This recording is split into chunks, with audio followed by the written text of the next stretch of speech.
All right, you asked for it, so now you're going to get it.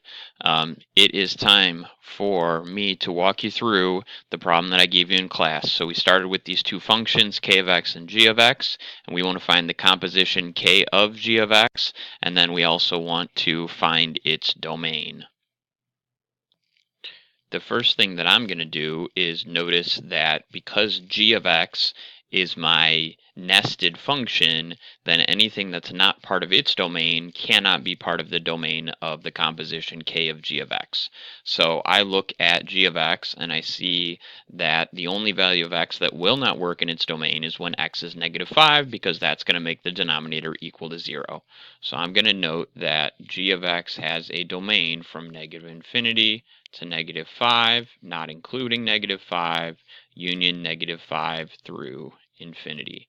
I could find the domain of k of x, but it doesn't matter because that is, for example, k of x can't be -1/3, but that's not going to be affected in my composition. It's really just that nested function, and then whatever domain values don't work in my composition, that will be an issue. So now I need to actually go ahead and do my substitution to find k of g of x. So here we go. So the first thing I'm going to do is I'm going to take k of x, and each place that I see my input x, I'm going to replace it with 2 over x plus 5. So I've got 2 over x plus 5, then -4 over 3 times the quantity, 2 over x plus 5, and then plus 1. And now it's a matter of simplifying. So my goal is to get common denominators and single fractions in my numerator and denominator. So let's focus on the numerator. Well, I can multiply this -4 by the quantity x plus 5 over x plus 5, and that will now produce a numerator in which both terms have the same common denominator. So I've got 2 minus 4 times the quantity x plus 5 over x plus 5. Similarly, in the denominator, I can multiply the 1 by the quantity x plus 5 over x plus 5. And then if I take a look here, I've got 3 times 2 over x plus 5. Well, that's just equal to 6 over x plus 5. So that first guy becomes a 6 plus 1 times x plus 5 all over x plus 5. So I'm getting there. Now I just have to keep going and clean it up.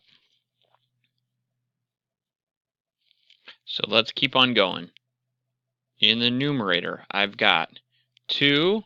Now I'm going to distribute my -4. So minus 4x minus 20 all over x plus 5. And then in my denominator, 6 plus 1x, or just x, plus 5 all over x plus 5. Combining like terms, now I have -4x, I've got a 2 and a -20, which is a -18 all over x plus 5. And then in the denominator, I've got x plus 11 all over x plus 5.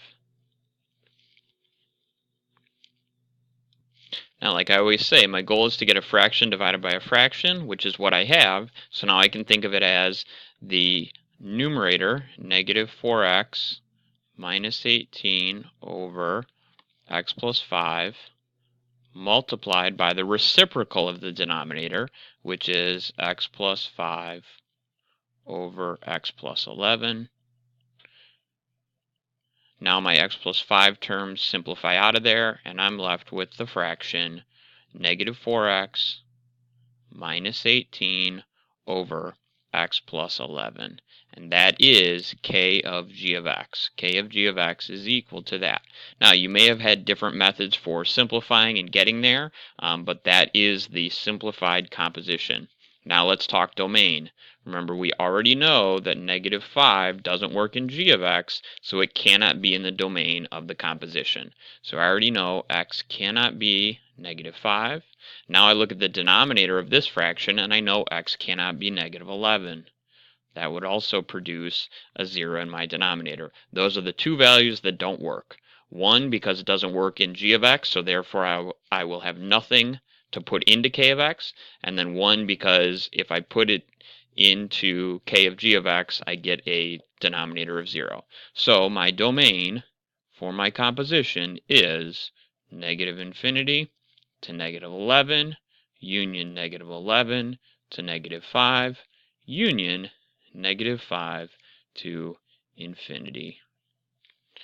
Hopefully that helps. If you're still struggling, go back, try it again, or come in and see me in the morning. And don't forget, why do vampires like turkey? Because they love Thanksgiving. Ha ha ha ha.